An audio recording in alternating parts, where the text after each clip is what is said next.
Hello friends, how are you? Myself Ashok Vyas. Welcome to my YouTube channel. વિદ્યાર્થી મિત્રો આપણે અભ્યાસ કર્યા હતા પ્રકરણ નંબર 1 ભૂલ સુધારણા નોંધ ખૂબ સહેલો અને સરળ ચેપ્ટર છે. આનો અગાઉનો પાર્ટ 1 આ ચેપ્ટરનો પાર્ટ 1 આપણે ઈઝીલી કાચા સરવૈયાને અસર ન કરતી ભૂલો સમજી ગયા હતા. આજે સમજવાનું છે કાચા સરવૈયા પર અસર કરતી ભૂલો ઉદાહરણ તેમજ ટિપ્સ એન્ડ ટ્રિક સાથે સમજૂતી મેળવીશું. વિદ્યાર્થી મિત્રો ખૂબ સહેલું ચેપ્ટર છે. જો તમને આમનાનું ચેપ્ટર આવડતું હોય તો ઈઝીલી તમે આ ચેપ્ટરનો એક્ઝામ્પલ સોલ્વ કરી શકશો. ચાલો વિદ્યાર્થી મિત્રો સ્ટાર્ટ કરીએ. આપણે કાચા સરવૈયા પર અસર ન કરતી ભૂલો, હિસાબી ભૂલો મુખ્યત્વે બે પ્રકારની છે, અસર ન કરતી અને કાચા સરવૈયાને અસર કરતી. એમાં આપણે અસર ન કરતી 5 ભૂલ, આનો પાર્ટ 1 જે પહેલો ભાગ હતો આ ચેપ્ટરના પહેલા ભાગમાં ઉદાહરણ સાથે ટિપ્સ એન્ડ ટ્રિક સાથે સમજી ચૂક્યા છે. આજે જે આપણે સમજવાનું છે તે આ સમજવાનું છે 1 થી 4 ભૂલ આપણે ઉદાહરણ, ટિપ્સ એન્ડ ટ્રિક અને વ્યવહારનું પ્રેક્ટિકલ ઉદાહરણ સાથે સમજવાના છે. વિદ્યાર્થી મિત્રો ફરીથી તમને કહી દઉં કે જ્યારે હિસાબી ભૂલના જે પ્રકાર છે તેમાં એક પ્રશ્ન પૂછાઈ શકે છે. કાચા સરવૈયાને અસર કરતી ભૂલો કઈ કઈ છે અને કાચા સરવૈયાને અસર ન કરતી ભૂલો કઈ કઈ છે, માત્ર નામ જણાવો એવો 1 માર્ક્સનો પ્રશ્ન પૂછાઈ શકે છે. ચલો વિદ્યાર્થીઓ સ્ટાર્ટ કરીએ. કાચા સરવૈયા પર અસર કરતી ભૂલ. એમાં પહેલું છે ખતવણી અંગેની ભૂલો. આપણે ઉદાહરણ દ્વારા જોશું દરેક વ્યવહાર. પહેલું છે કોઈ એક ખાતામાં ખતવણી કરવાની રહી જાય તો પણ આપણું કાચું સરવૈયું મળે ને. આપણે જોઈએ એક ઉદાહરણ તરીકે લખેલું છે મિતેશને વેચેલ માલ 7000 ની નોંધ વેચાણ નોંધમાં બરાબર થઈ ગઈ છે, પરંતુ મિતેશના જ ખાતામાં ખતવણી કરવાની રહી ગઈ છે. એટલે બોલો ભૂલ ક્યાં છે? મિતેશના ખાતામાં. તો આપણે એક જે નમૂના રૂપ બનાવી દઈએ. મિતેશનું ખાતું આપણે લખ્યું તારીખ વ્યાજ નોપા રકમ રૂપિયા, તારીખ વ્યાજ નોપા રકમ રૂપિયા. હવે મિતેશનું ખાતું તમે જયારે એન્ટ્રી આપો ત્યારે વિદ્યાર્થી મિત્રો યાદ રાખજો તમને આમનો આવડવી જરૂર છે તો જ તમે એન્ટ્રી આપી શકો. એટલે લખ્યું મિતેશને વેચેલ માલ. તમે કોઈ પણ વ્યક્તિને માલ વેચો તો શું આમનું થાય? મિતેશ ખાતે ઉધાર, તે વેચાણ ખાતે જમા, કારણ કે વેચાણ એટલે માલ જાય તો જમા. એટલે મિતેશ ખાતાની ઉધાર પર એન્ટ્રી આવશે. એટલે મિતેશ ખાતાની ઉધાર પર જે લખવાની રહી ગઈ છે તો આપણે ઉધાર પર લખી દઈએ તો ભૂલ સુધરી જાય. અને વિગતના ખાનામાં લખી દઈએ વેચેલ માલની ખતવણી કરવાની રહી ગઈ તેની વેચાણ નોંધ પાના નંબર વગેરે જો તમને આપ્યા હોય તો. આ તો માત્ર તમને એ સમજ પડી જાય કે 7000 રૂપિયા ઉધાર કેમ આવ્યા. તમે આમ નોંધ બનાવશો તો તમને ખબર પડી જાય મિતેશનું ખાતું ઉધાર થાય એટલે આપણે ઉધાર પર નોંધ કરી. ત્યારબાદ નંબર 1 માં જ છે જે બીજો પ્રકાર છે બ, કોઈ એક ખાતામાં 2 વાર ખતવણી થઈ જાય. જયારે આવા વ્યવહાર હોય ત્યારે આ નિયમ યાદ રાખજો. ઓછી રકમથી નોંધ થાય તો નો ચેન્જ, કોઈ ફેરફાર કરવો નહીં. પરંતુ જો વધુ રકમથી નોંધ થઈ હોય તો સાઈડ ચેન્જ અને ઉલટાવી દો, વિરુદ્ધ બાજુ પર લઈ જવાની છે. જો વધુ હોય તો સામે લઈ જાઓ, ઓછું હોય તો ત્યાં રહેવા દેજો. આવો નિયમ યાદ રાખજો. જોઈએ આપણે ઉદાહરણ 2 વાર ખતવણી થઈ એટલે શું? વિદ્યાર્થી મિત્રો જો ચૂકવેલ ભાડું 3000 રોકડ મેળમાં બરાબર નોંધેલું છે, ચૂકવેલું ભાડું છે, પરંતુ જે ભાડા ખાતામાં 2 વાર 3000 ઉધારેલ છે. એટલે ભૂલ ક્યાં છે? ભાડા ખાતામાં તો આપણે જે બનાવી દઈએ ભાડું ખાતું એ જ નમૂનો બનાવ્યો છે. ભૂલ શું કરી છે? જો લખ્યું ભાડા ખાતામાં 2 વખત 3000 ઉધારેલ છે એટલે 2 વાર 3000 ઉધાર બાજુ પર લખી દીધા છે. સાચી નોંધ શું થવી જોઈએ? જો અહીંયા લખેલું છે ચૂકવેલું ભાડું કેટલું છે 3000, તો આપણે ખાલી અહીંયા લખવાના હતા જે 3000, ભૂલથી 2 વાર લખાઈ ગયા એટલે ટોટલ 6000 લખાઈ ગયા. તો મારો પ્રશ્ન છે વિદ્યાર્થી મિત્રો, ઓછી રકમ લખાઈ છે કે જે વધુ રકમ લખાઈ? સિમ્પલ વસ્તુ, લખવાના હતા જે 3000 લખાઈ ગયા 2 વાર એટલે વધુ 3000 લખાઈ ગયા છે. એટલે આ જે 3000 છે તે વધુ રકમ લખી છે. તો વધુ રકમ લખી હોય તો શું કરે? Side change. એટલે આ 3000 આપણે સાઈડ ચેન્જ એટલે કઈ બાજુ ચાલે જશે? જમા બાજુ પર. વિદ્યાર્થી મિત્રો આ તો છે ભૂલ સુધારણા નોંધની ટિપ્સ એન્ડ ટ્રિક. વધુ હોય તો સામે, ઓછા હોય તો ત્યાં લખાય. વધુ લખેલા 3000 તો સામે લઈ ગયા. આ જે 3000 ની સામે આપણે શું લખશું? નોંધ ચૂકવેલ ભાડાની ખતવણી 2 વખત થઈ તેની ભૂલ સુધારણા નોંધ. તો વિદ્યાર્થી મિત્રો તમે જોશો આમાં કોઈ આમ નોંધ કરવાની જરૂર હોતી નથી. માત્ર ખતવણીની ભૂલ હોય તો વધુ લખી હોય ખતવણી તો સામે લઈ જાય, ઓછી હોય તો ત્યાં રહેવા દો, ઓછી હોય તો ત્યાં લઈ જાય. એવા પણ હમણાં એક્ઝામ્પલ આપણે આવવાના છે. ચાલો નેક્સ્ટ જોઈએ. આ લખેલું છે કોઈ ખાતામાં ખોટી રકમથી ખતવણી થાય. એક ઉદાહરણ જોઈએ તો આપણને ખબર પડે કે ખાતામાં ખોટી રકમની ખતવણી એટલે શું? યંત્રની ખરીદી કરી 50000, તો યંત્ર ખાતામાં 50000 લખાવા જ જોઈએ. 50000 નું યંત્ર હતું, 50000 લખાવા જોઈએ ને. યંત્ર ખાતામાં 5000 થી નોંધેલ છે. ભૂલથી કેટલું નોંધ્યું છે? 5000. તો ચાલો આપણે બનાવી દઈએ યંત્ર ખાતું. વિદ્યાર્થી મિત્રો તમને જે પાર્ટ 1 માં ચેપ્ટર નંબર 9 કાચું સરવૈયું તમને સમજ હોવી જોઈએ, જેમાં લખ્યું કોઈ પણ મિલકતની ઉધાર બાકી છે. યંત્ર ખરીદો, યંત્ર આવે તો ઉધાર પર નોંધ થાય, એટલે યંત્ર ખાતાની ઉધાર પર વિદ્યાર્થી મિત્રો કેટલા લખાયા છે? 5000 જ લખાયા છે. ખરેખર મારું યંત્ર હતું કેટલાનું? 50000, પણ જે લખ્યા કેટલા? 5000 જ લખ્યા. પણ મને કઈ રીતે ખબર? ઉધાર બાજુ જ. વિદ્યાર્થી મિત્રો તમે જો યંત્રની ખરીદી કરી, યંત્ર આવે તો ઉધાર, એટલે ઉધાર પર મને લખાયા 5000, લખવાના હતા 50000. તો ખરેખર હું તમને કહ્યું કેટલી રકમ ઓછી લખાય? 45000 ઓછી લખાય ને. મારે લખવાના હતા 50, મેં લખ્યા 5, એટલે 45000 ઓછા લખાય. તો આપણે ટિપ્સ એન્ડ ટ્રીક કામ લાગશે. જો ઓછી રકમથી નોંધ થાય તો નો ચેન્જ, એટલે 45000 ક્યાં ઓછા લખાયા? ઉધાર પર. તો ઉધાર પર જ લખી દો. 45000 સામે લઈ જવાની જરૂર નથી. જો આમાં આપણે લઈ ગયા સામે લઈ જવાની જરૂર નથી. ઉધાર પર જ આપણે લખી દઈએ 45000. આ આપણો આ જવાબ છે 45000. આ ઉપરના 5 અને 45000 એ માત્ર ને માત્ર જે ગણતરી છે, સમજૂતી માત્ર છે. માત્ર 45000 એ આપણો જવાબ છે. એની સામે લખી દઈએ યંત્રની ખરીદીની ખતવણી ઓછી રકમથી કરેલ, જેની સુધારણા નોંધ કરી. વિદ્યાર્થી મિત્રો આ રીતે જયારે ઓછી રકમ હોય તો ત્યાં અને વધુ હોય તો સાઈડ ચેન્જ. એ રીતે યાદ રાખશો. તમારા બધા ઇઝીલી ખતવણી લગતા તમામ વ્યવહારો આવડી જશે. એક્ઝામ્પલમાં ખરેખર ત્યારે જોવાનું છે તો તમને ઇઝીલી સમજ પડશે. આગળ આપણે જોઈએ, પહેલે જ ભૂલ સમજાવી રહ્યો છું, ખતવણી અંગેની ભૂલો. એમાં જ આપણે ફરીથી જોઈએ કોઈ ખાતામાં ખોટી બાજુ પર ખતવણી થાય. કોઈ ખાતું હોય ને ઉધારની જમા બાજુ પર ખતવણી થાય, જમાની ઉધાર બાજુ ખતવણી થાય. ઉદાહરણ જોઈએ તો તમને વધારે સમજ પડશે. ચૂકવેલ કમિશન 300 કમિશન ખાતે જમા કરેલું છે. ચાલો આપણે અહીંયા બનાવી દઈએ જે કમિશનનું ખાતું, કારણ કે જે કમિશનની ભૂલ છે. મારો પ્રશ્ન છે વિદ્યાર્થી મિત્રો બરાબર સમજો. ચૂકવેલું કમિશન, તો ઉપજ ખર્ચનો નિયમ શું છે? જો ખર્ચ હોય તો ઉધાર, આવક હોય તો જમા. અહીંયા આપણને આપ્યું છે જે કમિશન. આ જે કમિશનની સાથે શું આપણે ચૂકવેલ એટલે ખર્ચ હોય તો ઉધાર. તો આ 300 રૂપિયા બોલો ક્યાં નોંધાવો જોઈએ? ઉધાર પર નોંધાવા જોઈએ. ભૂલથી ક્યાં નોંધે જોઈએ? લખ્યું કમિશન જમા કરેલ છે, એટલે કે આ 300 અહીંયા નહીં નોંધાય, એટલે ક્યાં નોંધાઈ ગયા? જમા બાજુ પર 300 નોંધાયા છે. તો મારો પ્રશ્ન છે, આ 300 રૂપિયા લખ્યા જમા બાજુ પર, લખવાની જરૂર હતી નહીં. લખવાના હતા ઉધાર પર, તો આપણે લખી દીધા ઉધાર પર. પરંતુ આ જમા પર લખવાના નહીં હતા, પરંતુ લખી દીધા. તેનો અર્થ કે વધુ રકમ લખી. વધુ લખી હોય તો વિદ્યાર્થી મિત્રો આપણે ટીપ છે, વધુ રકમ નોંધ કરી હોય તો સાઈડ ચેન્જ, એટલે આ જ છે જમા બાજુ પર સાઈડ, તો આવી ગઈ ઉધાર બાજુ પર. એટલે કે આ 300 રૂપિયા ક્યાં આવી જશે? ઉધાર બાજુ પર. તો મારો પ્રશ્ન છે કે ઉધાર બાજુ પર કેટલા રૂપિયા નોંધવા છે? આજે 300 રૂપિયા સાઈડ ચેન્જ કરીને આવ્યા તે, અને બીજા ચૂકવેલ કમિશનના ખરેખર નોંધ્યા નહીં હતા તે લખ્યા. એટલે આપણે બે ભૂલ હતી, બંને ભૂલ એક સાથે સુધરી ગઈ. એટલે ટોટલ હું તમને કહું તો આ ભૂલ માટે 600 રૂપિયા લખવા પડે. આ 600 રૂપિયા આપણો આન્સર છે. આ 300 આન્સર નથી. 600 રૂપિયા લખો તો આ ભૂલ સુધરી જાય ઉધાર પર. તો આપણે લખી દઈએ સામે ચૂકવેલ કમિશન 300 રૂપિયા ભૂલથી જમા કરી, તેની ભૂલ સુધારણા નો. ત્યારબાદનું છે કોઈ ખાતામાં ખોટી બાજુ પર ખોટી રકમથી ખતવણી થાય.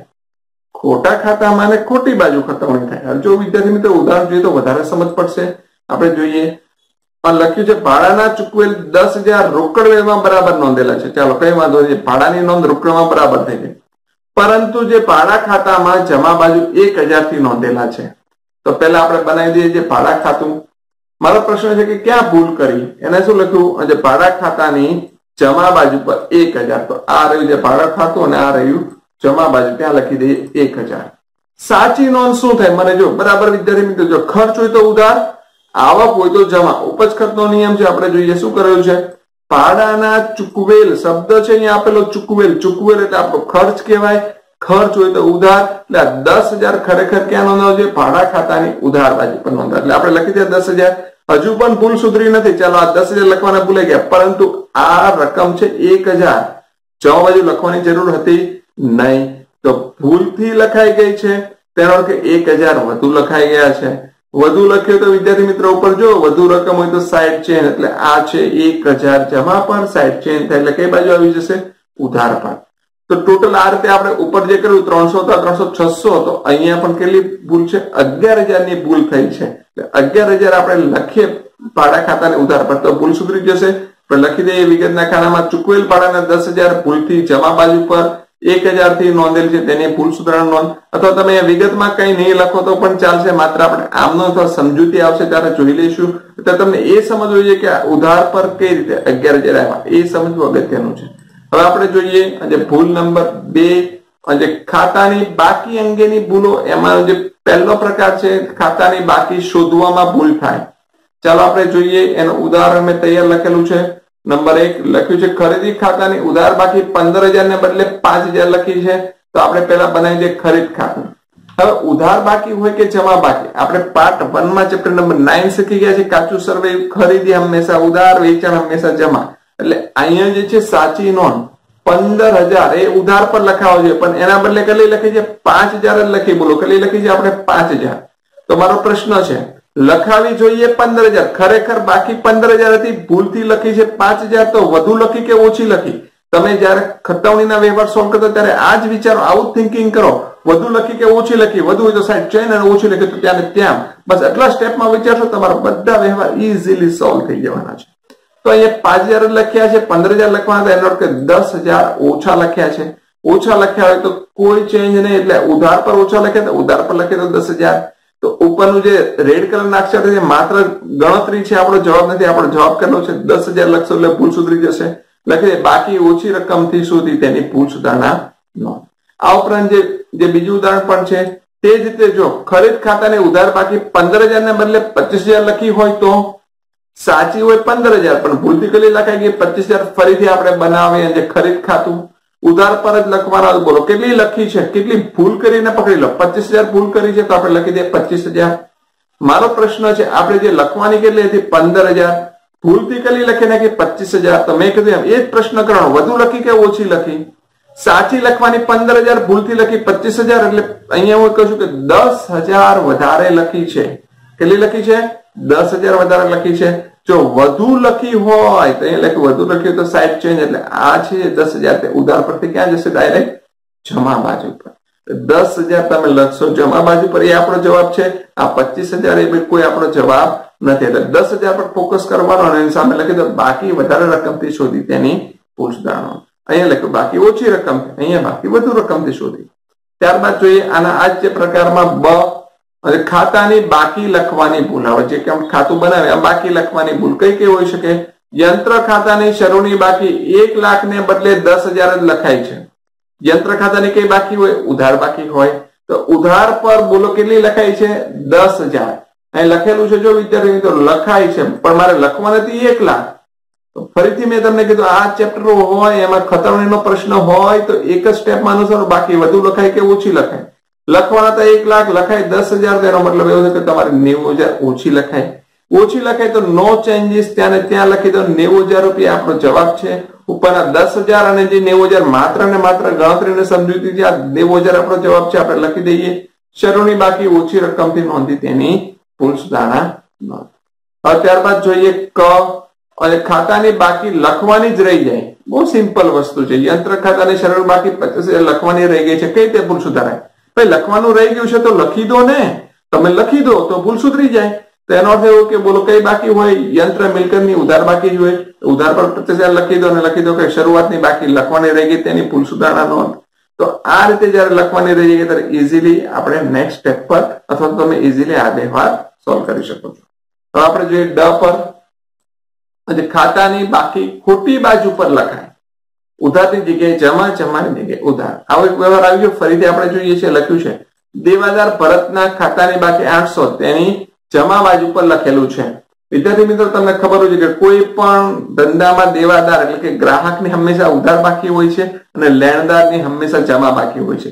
આવું આપણે પાર્ટ 1 નું ચેપ્ટર નંબર 9 કાચા સર્વેમાં શીખી ગયા છે. દેવાદાર હંમેશા ઉધાર, લેણદાર હંમેશા જમા. તો 800 રૂપિયા બોલો ખરેખર ક્યાં લખવાના હોય? ઉધાર પર. પરંતુ બોલો કઈ બાજુ લખેલી છે? જમા બાજુ પર લખી દેવા જોઈએ. જમા બાજુ પર. સાચી નોંધ કઈ બાજુ થવી જોઈએ? ઉધાર બાજુ પર 800 લખવા જોઈએ. તો આ 800 રૂપિયા લખાઈ ગયા છે જમા બાજુ પર. કેવા લખાઈ ગયા છે? વધુ. ખરેખર લખવાના હતા ઉધાર બાજુ પર, એટલે ઉધાર બાજુ પર તો મેં એકવાર લખી દીધા. પરંતુ જે ભૂલ કરી છે જમા બાજુ પર એ તો મારે સુધારવી પડશે ને. એટલે આ જમા બાજુ પર વધુ રકમ લખી તો સાઈડ ચેન્જ, આ રકમ ઉધાર પર આવી જશે. ટોટલ કેટલી રકમ લખવી પડશે? 800 + 800 1600. આ 1600 મારો જવાબ છે. વિદ્યાર્થી મિત્રો અગાઉ પણ એક મેં જે વ્યવહાર સમજાવ્યો એમાં 300 + 300 600 ની નોંધ થઈ હતી. એટલે 1600 ની નોંધ એની સામે લખી દઈએ. ખોટી બાજુ પર લખેલ શરૂઆતની બાકી તેની ભૂલ સુધારણા નોંધ. હવે જોઈએ ઈ ખાતાની બાકી ખોટી બાજુ પર ખોટી રકમથી લખાય. ખોટી બાજુ પર અને પછી ખોટી રકમથી લખાય. જોઈએ એક એનું ઉદાહરણ. દેવાદાર ભરતના ખાતાની બાકી 800, તેના ખાતાની જમા બાજુ પર 80 થી લખેલ છે. વિદ્યાર્થી મિત્રો, ઉપર જેવો જ વ્યવહાર છે, ઉપરના વ્યવહારમાં ખાલી 800 આપેલા હતા, અહીંયા કોઈ રકમ આપી નહીં હતી, અહીંયા રકમ સાથે જમા બાજુ પર નોંધ કરી છે. જોઈએ આને ઉપર જેવી સિસ્ટમ છે. ભરતનું ખાતું હંમેશા કેવું હોવું જોઈએ? ઉધાર બાકી વાળું છે, કેમ કે દેવાદાર છે, તેને ભૂલ કરી છે. જમા બાજુ પર 80 રૂપિયા લખ્યા છે. શું ભૂલ કરી છે? જમા બાજુ. ખરેખર સાચી નોંધ શું થાય? ઉધાર બાજુ પર 800 રૂપિયા લખવા જોઈએ. તો આ 80 રૂપિયા નહીં લખવાના છતાં પણ લખી નાખ્યા જમા બાજુ પર ભૂલથી, એટલે વધુ લખાયા, એટલે સાઈડ ચેન્જ એટલે ઉધાર પર આવી જશે. ટોટલ નોંધ કેટલાની થશે? 880. એને સામે લખી દઈએ. ખોટી બાજુ પર ખોટી રકમથી શરૂઆતની બાકી લખી તેની ભૂલ સુધારણા નોંધ. આ રીતે આપણે જે બંને પ્રકાર શીખ્યા. હવે બાકીના જે પ્રકાર બાકી રહ્યા છે ભૂલ સુધારણામાં, પેટા નોંધના સરવાળાની ભૂલ. વિદ્યાર્થી મિત્રો, જયારે પેટા નોંધના સરવાળાની ભૂલ હોય ત્યારે યાદ રાખજો તમે કઈ પેટા નોંધ બનાવો. ખરીદ નોંધ, ખરીદ પરત નોંધ, વેચાણ નોંધ, રોકડ મેળ, ખાસ આમ નોંધ વગેરે વગેરે પેટા નોંધ છે. તો વાત કરીએ ખરીદ નોંધ, ખરીદ પરત, વેચાણ, વેચાણ પર રોકડ મેળ. જયારે એની સરવાળાની ભૂલ હોય ત્યારે કોઈ નોંધ કરવાની જરૂર હોતી નથી. યાદ રાખજો. એટલે કે અહીંયા ભૂલ સુધારવા માટે આમ નોંધની જરૂર પડતી નથી. કેમ? આપણે જોઈએ એક ઉદાહરણ. ખરીદ નોંધનો સરવાળો 700 રૂપિયા ઓછો ગણ્યો છે. બોલો, 700 રૂપિયા ઓછો ગણ્યો છે. આમાં બોલો ખરીદી હંમેશા ઉધાર કે જમા? ખરીદી હંમેશા ઉધાર. ઓછો ગણ્યો છે તો ઉધાર પર જ રહેવા દો. જો વધુ ગણ્યો હોય તો જમા બાજુ એટલે કે 700 રૂપિયા ઉધાર બાજુ પર લખી દો. ભૂલ સુધરી જાય. બોલો, આમાં કોઈ આમ નોંધ કરવી પડી નહીં. એટલે આ રીતે તમે જવાબમાં લખી શકો. ખરીદ ખાતાની ઉધાર બાકી પર 700 રૂપિયા લખી વિગતના ખાનામાં ખરીદ નોંધનો સરવાળો ભૂલથી ઓછો ગણ્યો તેવી ભૂલ સુધારણા નોંધ લખવાથી ભૂલ સુધરી જશે. આ રીતે જ્યારે પણ જે પેટા નોંધની ભૂલ હોય ત્યારે કોઈ દિવસ સરવાળો કરવાનો આવતો નથી. અને ત્યારબાદ છેલ્લું છે અને કાચું સરવૈયું તૈયાર કરતા થયેલી ભૂલો. કાચું સરવૈયું તૈયાર કરતા થયેલી ભૂલો. તો આની ભૂલ સુધારવા માટે, એટલે કે આ પ્રકારની ભૂલો સુધારવા માટે કોઈ હિસાબી નોંધની જરૂર નથી. ફરીથી સુધારીને નવું કાચું સરવૈયું તૈયાર કરવામાં આવે છે અને ભૂલ સુધરી જાય છે. વિદ્યાર્થી મિત્રો, કાચા સરવૈયાની ભૂલ તો બહુ ઈઝી હોય છે, એમાં કંઈ હોતું નથી. માત્ર સમજવાનું જે ખતવણી વાળી ભૂલ જે કાચા સરવૈયાને અસર કરે છે, ખૂબ અગત્યનો ટોપિક હતો. વિદ્યાર્થી મિત્રો, તમે જોશો તો આપણે તમામ બંને પ્રકારની ભૂલોનો અભ્યાસ કર્યો છે. આ બંને પ્રકારની ભૂલોનું જો તમને થિયરી પ્લસ એના ઉદાહરણ અને ટિપ્સ અને ટ્રિક આવડતી હશે તો અને પછીના જે વિડીયોમાં આપણે એક્ઝામ્પલ શીખવાના તમારા માટે બહુ ઈઝી પડે છે. મોટાભાગના વિદ્યાર્થીને એવું લાગે પુરુષોનું અઘરું છે. જરાક પણ અઘરું નથી. આપણે ટિપ્સ એન્ડ ટ્રિક સાથે તમે મારી સાથે ચાલશો તો ઇઝીલી તમે તમને દાખલો જે 4 માર્ક્સનો પૂછે તમે ઇઝીલી તમે સોલ્વ કરી શકશો. વિદ્યાર્થી મિત્રો, તમને આ વિડીયો કેવો લાગ્યો નીચેની કોમેન્ટ બોક્સમાં જરૂરથી જણાવજો. અમારો વિડીયો તમને પસંદ પડે તો લાઈક કરો, તમારા મિત્રો સાથે શેર કરો અને આવા જ વિડીયો એકાઉન્ટ વિશેના તમે અપડેટ મેળવવા માંગતા હો તો અમારી ચેનલ હજી પણ સબસ્ક્રાઇબ ના કરી તો સબસ્ક્રાઇબ કરો, જેથી કરીને આવા વિડીયોની અપડેટ મળતી રહે. નેક્સ્ટ ટાઈમ ફરીથી આ ચેપ્ટરના નવા એક્ઝામ્પલ સાથે મળીશું, ટિપ્સ એન્ડ ટ્રિક્સ સાથે મળીશું. ત્યાં સુધી આપનો દિવસ શુભ રહે. Thank you very much.